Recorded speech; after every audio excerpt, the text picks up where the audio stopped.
오늘 우리 치유 새벽기도에 주시는 하나님의 말씀 이사야서 57장 14절에서 21절 말씀입니다. 구약성경 1038쪽 이사야서 57장 14절에서 21절에 있는 말씀 찾으셔서 교독하겠습니다.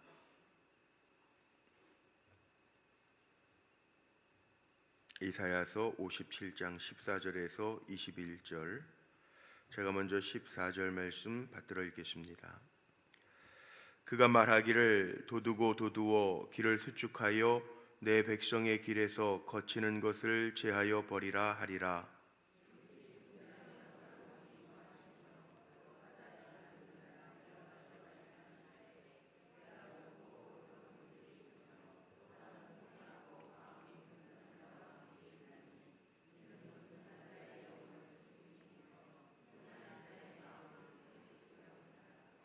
내가 영원히 다투지 아니하며 내가 끊임없이 노하지 아니할 것은 내가 지은 그의 영과 혼이 내 앞에서 피곤할까 함이라.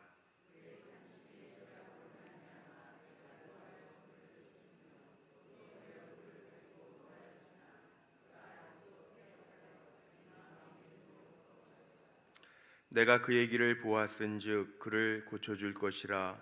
그를 인도하며 그와 그를 슬퍼하는 자들에게 위로를 다시 얻게 하리라.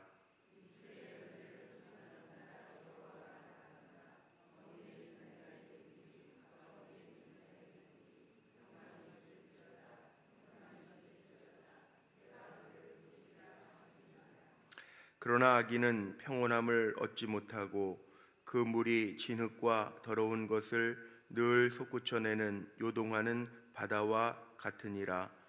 내 하나님의 말씀에 악인에게는 평강이 없다 하셨느니라. 아멘. 오늘 7월 15일 치유 새벽 기도회로 모였는데 오늘 주님의 피 묻은 보혈의 손으로 붙들어 주시고 성령의 광선으로 치유하시는 하나님의 은혜가 우리 사랑하는 성도들에게 가득하시기를 주님의 이름으로 축복합니다. 오늘도 말씀에 보니까 15절에 겸손한 자, 통회하는 자를 소생시키신다고 약속하셨는데 오늘도 겸손하게 나는 못하지만 하나님 하실 수 있습니다. 믿음 가지고 이 자리에 나오셨는데 겸손한 자에게 또 자복하고 통회하는 자에게 주시는 치료의 손길이 오늘 우리 사랑하는 성도들에게 다 닿아지시기를 간절히 소망합니다. 특별히 오늘 몸이 불편하셔서 입원하신 분들도 계시고 연약해서 이 자리에 못 나오신 분에게까지도 동일한 은혜가 가득하기를 간절히 소망합니다. 며칠 전에 신방을 가면서 어느 권사님이 그런 얘기 하시더라고요. 신방을 가는데 그 성도하고 미리 이렇게 몇 번 만나서 이야기를 하는데 그런 얘기를 하시더래요. 권사님, 나는 남에게 말할 수 없는 아픔이 있어요. 이런 얘기를 하시니까 그를 위로하면서 그 권사님이 이런 말씀을 하셨다고 하더라고요. 남에게 말할 수 없는 아픔은 누구에게나 있어요. 나에게도 있어요. 그렇게 고백을 하면서 위로했다라고 하는 말씀을 들은 적이 있습니다. 다 그럴 겁니다. 남에게 말할 수 없는 아픔들, 감추고 싶은 모습들이 누구에게나 있을지 모릅니다. 그런데 오늘 남에게는 감출지 몰라도 또 남에게는 토로하고 싶지 않을지 몰라도 오늘 하나님 앞에 토로하고 하나님 앞에 드러내는 가운데 오늘 말씀 속에 기록되어져 있는 19절의 말씀이 있죠. 내가 그를 고치리라. 하나님의 음성이 들려지는 귀한 은혜의 자리가 되기를 원합니다. 덴마크의 유명한 철학자가 사람들은 죽음에 이르는 병을 앓고 있다, 절망에 대한 이야기를 그렇게 하기도 했지만 요즘 이렇게 보면 정말 참 인간이 연약하구나, 한계가 있구나 느낄 때가 참 많습니다. 물론 의학이 발달해서 소소한 병까지도 다 발견할 수 있어서 그런지도 모르겠지만 아이들도 보면요, 요즘에 수족구라고 하는 게 돌죠. 그래서 아이들도 수족구 앓는 아이들도 있고, 그건 또 백신이 없대요. 그래서 웬만큼 앓다가 나야 된다 그러는데 뭐 단순한 병 같은 것도 그렇지만 요즘에 참 우리 성도님들 가운데에도 연약한 분들이 있고요. 원치 아니하는데 암 때문에 투병하는 분들도 있습니다. 목회하면서 늘 마음은 우리 성도들이 평안한 가운데 강건하게 승리하면서 살았으면 좋겠다, 그 마음은 있는데, 마음은 원인데, 그런데 정말 성도님들을 뵙고, 아니 저 자신도 그럴 때가 있습니다. 연약함이 있어서 힘들 때도 있습니다. 그런데 하나님의 말씀은 약속하고 있는 말씀들이 있어요. 시편에 보면 특별히 그런 말씀들 많이 나오죠. 시편 103편 3절 말씀에 보면 이런 약속이 있습니다. 그가 내 모든 죄악을 사하시며 내 모든 병을 고치시며. 시편 147편 3절에도 이런 말씀 있죠. 상심한 자들을 고치시며 그들의 상처를 싸매시는도다. 하나님의 약속이에요. 우리는 연약하지만 만병을 치료하실 수 있는 나를 창조하신 하나님이 나를 보고 계신다라고 하는 것, 나를 지키신다라고 하는 것, 그 믿음으로 살아갈 수 있는 성도들이 되시기를 주님의 이름으로 축복합니다. 하나님을 우리가 여호와 라파, 치료하시는 하나님이라고 부르기도 하죠.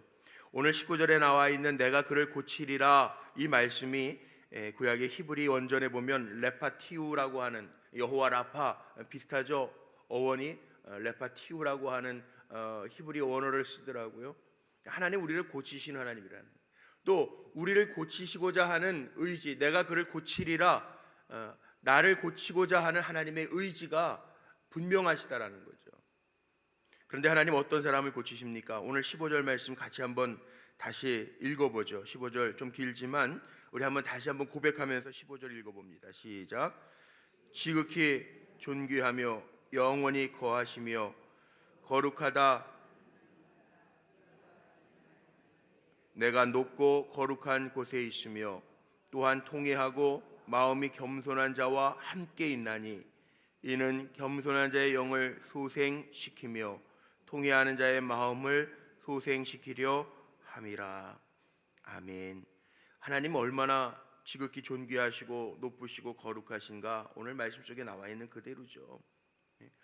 이사야서 6장 말씀에 보면 천사들도 스랍들도 감히 여호와 앞에서 얼굴을 들어 우러러보지 못할 정도로 높으시고 거룩하신 하나님이신데, 그 거룩하시고 높으신 하나님이 오늘 이 15절 말씀에 보니까 통회하고 마음이 겸손한 자와 함께 있대요. 통회하고 마음이 겸손한 자와.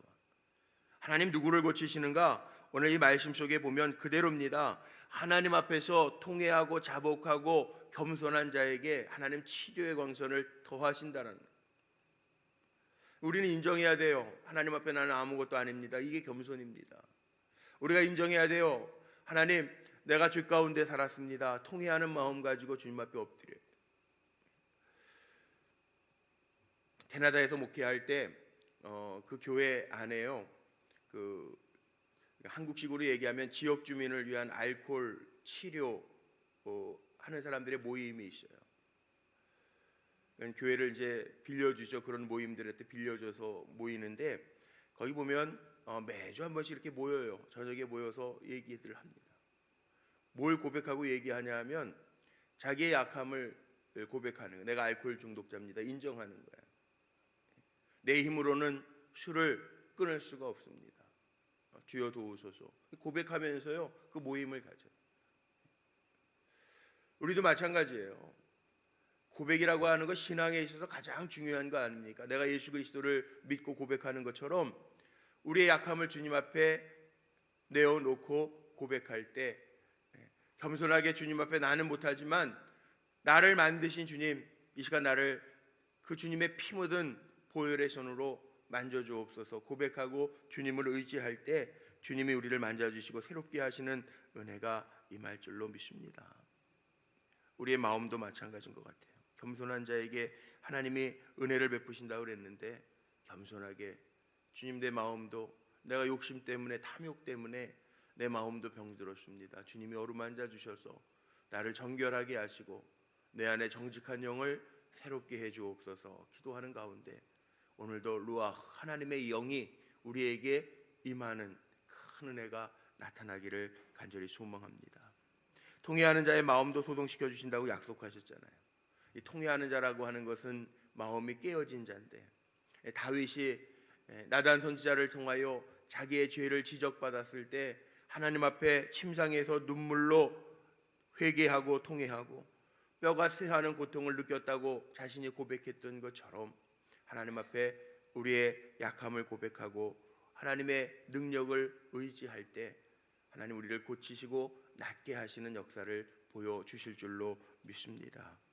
히스기야 왕도 병들었을 때요, 낯을 벽으로 향하여 하나님 앞에 통회하고 자복하고 기도할 때 그의 생명에 15년을 더 연장받았던 것처럼, 하나님 앞에 우리가 자복하고 회개하면서 하나님이 우리의 삶을 새롭게 하시는 은혜를 덧입어야 할 줄로 믿습니다. 그게 하나님을 의지하는 거예요. 오늘 읽진 않았지만 14절 바로 위에 13절을 한번 보세요. 거기 중반절엔 이런 말씀도 있더라고요. 13절 중반절 이하에 보니까 나를 의뢰하는 자는 땅을 차지하겠고 나의 거룩한 산을 기업으로 얻으리라. 하나님을 의뢰하는 자가 고침받는 거죠. 하나님을 의뢰하는 자가 상급을 허락받는 거죠. 악인에는 평강이 없다고 그랬어요. 오늘 마지막에 말씀에 보면요, 21절 말씀 마지막 절에 보니까 내 하나님의 말씀에 악인에게는 평강이 없다 하셨느니라. 거꾸로 주님만을 의지하고 주님 앞에서 선을 식물로 삼아 행하는 자들에게는 하나님이 약속하신 대로 그 거룩하시고 높으시고 지극히 존귀하신 하나님의 손길이 임한다라고 하는 것을 우리에게 보여주는 말씀. 자, 그 말씀 다시 한번 상기하면서 읽어보죠. 18절 19절 믿음으로 고백하면서 한번 읽겠습니다. 18절 19절 시작. 내가 그의 길을 보았은즉 그를 고쳐줄 것이라. 그를 인도하며 그와 그를 슬퍼하는 자들에게 위로를 다시 얻게 하리라.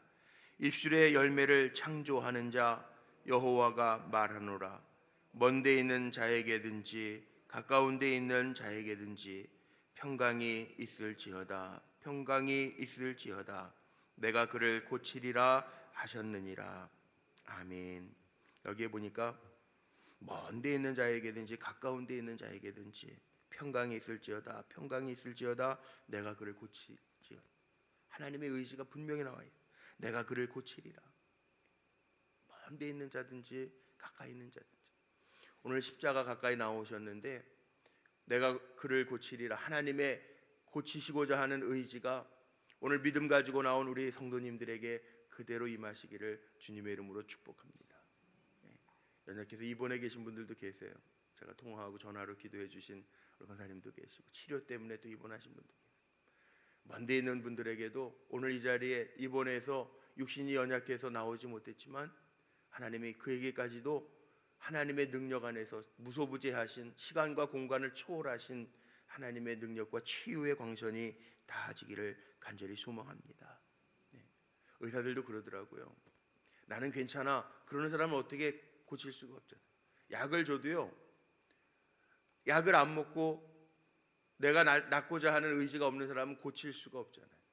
그런데 내가 낫기를 원합니다. 예수님도 병자들에게 물어보시잖아요. 네가 무엇을 원하느냐? 내가 눈뜨기를 원하나이다. 내가 낫기를 원하나이다. 네 믿음대로 될지어다. 우리도 낫고자 하는 그 믿음 가지고 이 새벽을 깨우며 주님을 바라보는데, 십자가의 보혈의 피가 우리 사랑하는 성도들 한 분 한 분에게 낫기를 원하는 믿음을 가지고 나온 한 분 한 분에게 오늘 임하시기를 바랍니다. 치료의 광선은요, 사람이 주는 게 아니라 나를 만드신 하나님, 나에게 생명을 공급해 주신 하나님의 능력 안에 있는 줄로 믿습니다. 그러기에 내가 이 시간 철저하게 하나님, 나는 주님 없으면 안 됩니다 고백하는 거죠. 그게 겸손입니다. 겸손이라는 게 다른 게 아니에요. 나는 주님 없으면 안 됩니다. 나는 주님의 도움이 필요합니다. 나는 내 자신을 스스로 다스릴 수도 없습니다. 내 마음이 이렇게 연약한 존재입니다. 겸손하게 주님 앞에 엎드릴 때 교만한 자는 물리치시고 겸손한 자에게 은혜 주신다고 했는데, 그 겸손한 자에게 은혜 주신 하나님의 생명력이 오늘 한 분 한 분에게 임하시기를 간절히 축원합니다. 다윗이 시편 138편에서 그런 고백하죠. 나와 관계된 것들을 완전케 하옵소서. 나와 관계된 것, 내 몸에 연약한 것 완전케 하시는 하나님의 능력이 오늘 이 치유의 새벽기도 시간에 우리 한 분 한 분 기도하며 겸손하게 주님을 바라보는 분들에게 치유의 역사로 임하시기를 주님의 이름으로 축복합니다.